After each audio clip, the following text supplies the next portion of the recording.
It's interesting that your statement is correct. We need to have a harassment-free workplace. We need to have an environment where we can all certainly work and not be afraid to be here.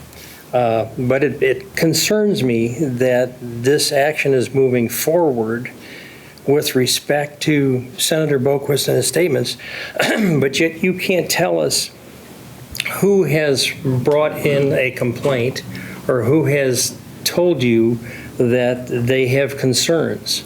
And that bothers me in the fact that we are moving an issue forward without a statutory statement from anyone stating that I'm concerned. And I don't see that in your report. You just state that violence have caused members and branch employees to report concerns. Well, that being said, we should be able to ask those members what their concern is. Was it a concern of violence?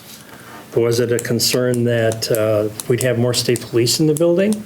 What exactly was the concern? So we're moving this issue forward without full documentation, without full evidentiary evidence to sustain what we're going to talk about. Can you talk to that? Yes, Mr. Chair and Senator Olsen and members, I'm happy to speak more about this. One is, I don't view this situation and particularly our discussion here today and why we're here as we are not, the investigation has not been concluded. And I don't believe this type of situation would be in the best interest of the branch to wait a month or two from now until that is done, where you can have the full report as to who raised concerns. I think that this type of situation is grave, it is egregious, it is serious. It is one that puts the branch at risk if it does not look at this from where you sit today and decide what, if any, interim measures need to be taken to, again, ensure that employees are not continued to be subjected to an intimidating or unsafe work environment. I would also add, because I hear in your question the concern that, well, who is the individual? What might their motivations be, if that's really what you're getting at? And again, that will be vetted in the investigation.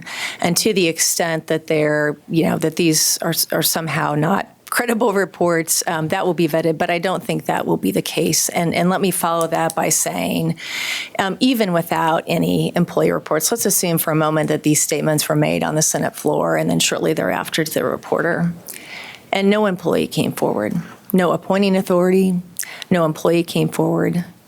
Why might that be? They're concerned for their own safety. They're concerned about retaliation. My recommendation would be the exact same. The branch knows now, it has reason to know that there could be threats of violence carried out in its workplace, that it could be maintaining a workplace that is subjecting employees to intimidation and fear. My recommendation would be the exact same. So I'd encourage the committee not to focus on the who or the what or the why, but on the comments made and the obligation of the branch as the employer to take interim steps to make sure that its workplace is safe and free of intimidation.